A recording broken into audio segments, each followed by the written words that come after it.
This? কি করতেছো? তুমি রেড বাটনে কেন চাপ দিচ্ছ না? তার তেলাওয়াত তো চলতেছে। বিচারককে যখন ধাক্কা মারছে, কোন মানুষ যখন হতভম্ব একবারে ধ্যানে থাকে, তারা ধাক্কা দিলে লাড়াচাড়া দিয়ে ওঠে না? বিচারক লাড়াচাড়া দিয়েছে। কি হয়েছে? কি হয়েছে? কি হয়েছে বলতেছে। কি হয়েছে মানে 5 মিনিটের জায়গায় 30 মিনিট তেলাওয়াত চলতেছে, তুমি রেড বাটনে কেন চাপ দিচ্ছ না?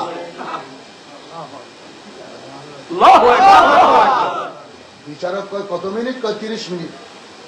আমাকে ক্ষমা কর, আমার তো কোনো হুঁশ ছিল না।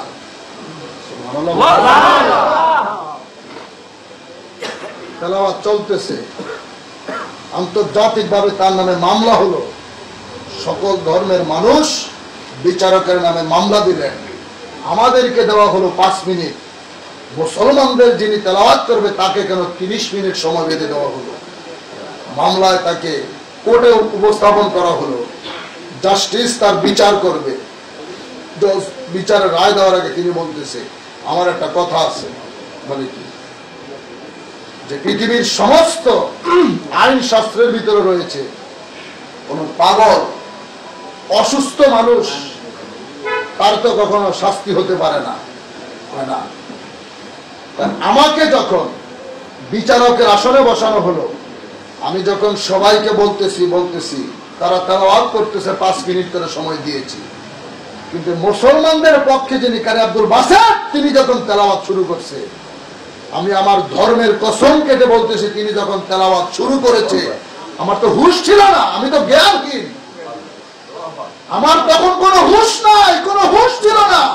যদি আমি পাগল হয়ে গিয়েছি, যদি পাগলের বিচার যদি আপনাদের আইনে যদি থেকে থাকে, তাহলে আপনি বিচার করুন। তবে আমার বিচার করার আগে আমাকে যদি আপনি বিশ্বাস না করেন, আপনার এই মঞ্চে, এই জাস্টিসের কোর্টে আপনি আবার তারে দিয়ে তেলাওয়াত শুরু করান। আল্লাহু আকবার জোরে বলুন। সকল জাস্টিসের সামনে আবার যখন তেলাওয়াত শুরু করিয়েছে, কিসের বিচার? আল্লাহর কোরআনের তেলাওয়াত চলতেছে তো চলতেছে, আল্লাহর তেলাওয়াত শুনতে শুনতে সেই জায়গায় সকল ধর্মের চাইতে তারা স্বীকার করেছে, এই কারি আব্দুল বাসেত তুই থাম, তুই যদি না থামিস আমরা কেউই তোকে থামাইতে পারবো না, কারণ এমন মধুর কণ্ঠে তুই তেলাওয়াত করতেছিস, এটা এমন এক বাণী, যেই বাণী শুধু শুনতেই মনে চায়, শুনতেই মনে চায় চিৎকার মেরে কলম। এত বড় এক কোরআন, আল্লাহর বাণী, দুনিয়ার আপনার আমার তেলাওয়াতেই যদি মানুষ এত পাগল হয়ে যায়, হাশরের ময়দান যেদিন কায়েম হবে, আমার নবী সেই ময়দানের প্রধান অতিথি বাদশাহ, নবীকে যখন জাতীয় সঙ্গীত গাইতে বলবে আল্লাহর কোরআনের সূরার রহমান, সেদিন কি পরিস্থিতিটা হবে? সেদিন কি হবে মানুষের ভিতরে? সেই দিন নবীর সামনে দাঁড়িয়ে তেলাওয়াত শুনবো। আল্লাহু আকবার। আল্লাহর তেলাওয়াত সেদিন শুনবেন। আল্লাহ সেদিন সূরা ইয়াসিন গাইবে, নবী সেদিন সূরার রহমান গাইবে। সুবহানাল্লাহ জোরে।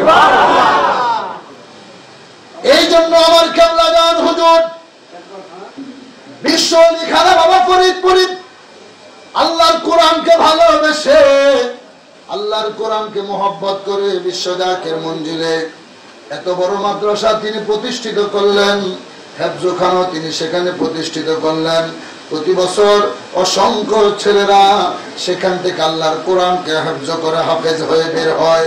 শুধু তাই নয়, একটু আগে যেটা বলেছি, হুজুর কেবলা জান রহমতের সময় তো অন্য কোন কর্মসূচি দিয়া, আল্লাহর জিকির দিয়া সারাদিনের অনুষ্ঠানটা তিনি শুরু করাইতে পারতেন। তিনি আল্লাহর কোরআনকে কত ভালোবাসতেন, আল্লাহর কোরআন তিনি তেলাওয়াত করেছেন সারা জীবন ভরে। তিনি আর পবিত্র চেয়ার মোবারক, কুরসি মোবারকের সামনে, তার পবিত্র খাট মোবারকের মাথার পাশে আল্লাহর কোরআন শরীফ রাখা থাকে সর্বসময়। যখন বিশ্ব জাকির মঞ্জিল হুজরা শরীফে ছিলাম, ছোটবেলা থেকে 2017 সাল পর্যন্ত হুজরা শরীফে যখন খেদমত করেছি, ঝাড়ু দিয়েছি, খাট মোবারক গুলো পরিষ্কার করতাম, সেখানে কেবলাদান হুজুর পাকের বালিশের কাছে, বালিশ মোবারকের কাছে আমার আল্লাহর কোরআন শরীফ রাখা থাকতো। যদি জিজ্ঞেস করতাম এখানে কেন, ফরাদ ভাই ছিল, কায়েম দাদা ছিল, তারা বলতেন কেবলাদান যখনই সময় পাইতেন, একটু সময় পেলে আল্লাহর কোরআন শরীফটা হাতে নিয়া আমার আল্লাহর কোরআন তেলাওয়াতে তিনি মজে যাইতেন। যেরকম মারহাবা। শুধু তাই নয়,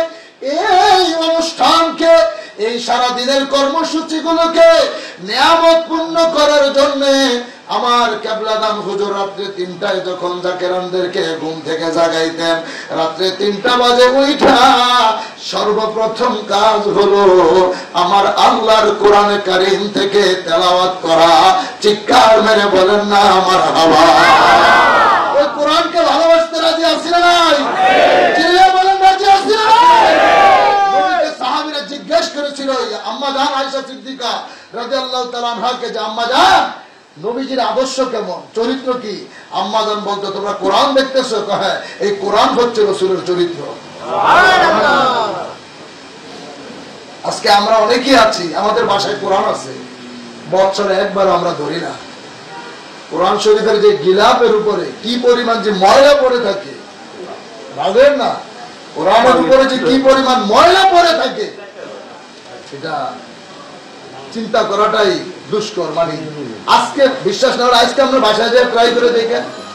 এই যে আজকে এখানে শুনলেন বনানীতে আইসা যে বনানীতে কাউসার ভাই কথা বলছে, আজকে আপনার বাড়ি যায় ফোন দেওয়া পরিষ্কার করেন, এখন বাড়ি যাইবেন যখন যাই দেখবেন আল্লাহর কোরআনের উপরে কি পরিমাণ ধুলাবালি পড়ে আছে।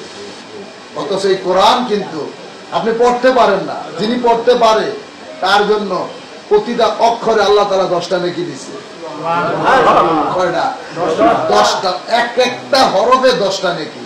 আপনি পড়তে পারেন, আরেকজন পড়তেছে, তারটা শুনতেছেন, সেখানে আপনি নেক পাইতেছেন। এরপরও পারেন না, আপনি ভালোবাসেন কোরআনকে, কোরআনের উপরে যদি ওযু করে শুধু হাত বুলাইয়া দেন, প্রতিটা লাইনে লাইনে আপনি আঙ্গুল রাইখা রাইখা, আপনি তো পড়তে ছোটবেলায় শিখেন নাই, এখন শেখার বয়সে নাই, কিন্তু আপনি কোরআনকে ভালোবাসতেছেন। সুবহানাল্লাহ, জোরে করবেন। ঘটনা আছে আল্লাহর হাবিব সরকার দু আলমের যুগে একজন পাপী মানুষ, সে চুরি করত, বিভিন্ন খারাপ কাজের সাথে জড়িত, সে নামাজ পড়তো না, ইসলামের হুকুম আহকাম গুলো মানত না। তিনি যখন মারা গেলেন, তাকে একটা জায়গায় অসহায় অবস্থায় ফালিয়ে রাখা হলো, তার জানাজা হচ্ছে না, তাকে দাফন করা হচ্ছে না। আল্লাহ তাআলা স্বপ্নে দেখাইলেন, হাবিব তাকে সুন্দর করে গোসল দিয়ে, সবাই বলতেছে সে তো অপরাধী, সে পাপী, তার এখানে আমরা গোসল করাবো, জানাজা দেবো। সে সারা জীবন নামাজ পড়তো না, বেঈমানি করতো, মানুষ হত্যা করতো, চুরি করতো, অর্থাৎ সমাজে যেটা প্রচলিত ছিল। এখন মানুষ বলতেছে একদিকে, আল্লাহর নির্দেশ হচ্ছে তাকে সুন্দর করে গোসল করে জানাজা দিয়ে মাটি দেওয়া। হাবিবের পাক খোঁজ নিতে শুরু করলেন, কেন আল্লাহ তাআলা নির্দেশ দিলেন তাকে আদর করে গোসল করে জানাজা দিতে। খোঁজ নিতে নিতে নিতে নিতে নিতে নিতে তার বাড়িতে খবর নিয়েছে, তার বাড়িতে তার একটা কন্যা সন্তান আছে, অত বড় না, 10 থেকে 12 বছর। জিজ্ঞেস করতেছে তোমার বাবা কি করতো?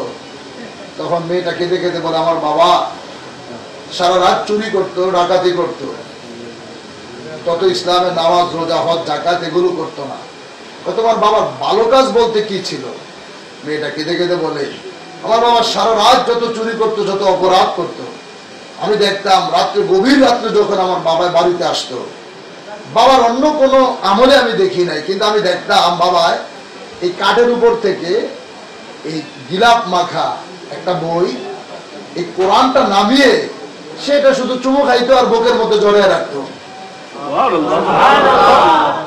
আসতে হয়ে গেল না, জোরে কোন সে কোরআন তেলাওয়াত করতেন, চুমু খাইতেন, এটাকে বুকে জড়িয়ে রাখতেন। হাবিবে পাক তো বুঝে গেছে আল্লাহর কোরআনকে মহব্বত করার কারণে, ভালোবাসার কারণে আল্লাহ একটা পাপিষ্ট ব্যক্তিকে আল্লাহ তাআলা জান্নাতে টিকিট দিয়ে দিলেন। চিৎকার করে সুবহানাল্লাহ। আমার কেবলাদান হুজুর সারা জীবন ভর আমাদেরকে সেই আমল, কোরআন তেলাওয়াত, তরিকতের ওজিফার কালাম, জিকির আজকার গুলো আমাদেরকে হুজুর কেবলাদান হাতে কলমে শিখিয়ে গেছেন, নসিহত শরীফে লিপিবদ্ধ করে গেছেন। তরিকা নিলাম, দরবারে আসলাম, তবারক খাই, বাড়িতে যাই। ওজিফা শতকরা 95 জন ওজিফা আদায় করে না। পরপর আইসা বলে আমার এই বিপদ হয়েছে, সেই বিপদ হয়েছে, সংসারের মধ্যে এই সমস্যা দেখা দিছে, আপনি তো হুকুম মানতেছেন না। কথা বলে আপনি তো হুকুম মানেন না, হুকুম যদি মানতেন তাহলে তো এই অবস্থা হতো না।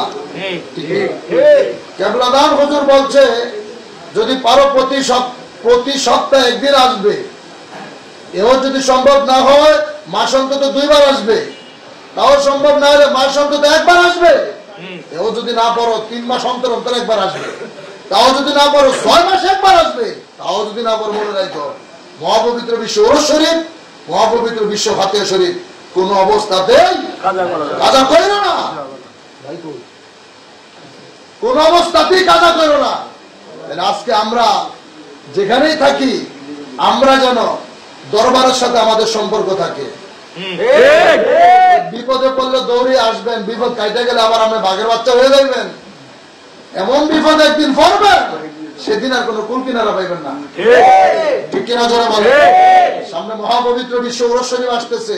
এখন আমাদের কাজ হচ্ছে মাঠে ঘাটে হাটে বাজারে লঞ্চে গাড়িতে যেখানেই থাকি বাংলার মানুষকে এই বিশ্ব ওরস শরীফের দাওয়াত দেওয়া।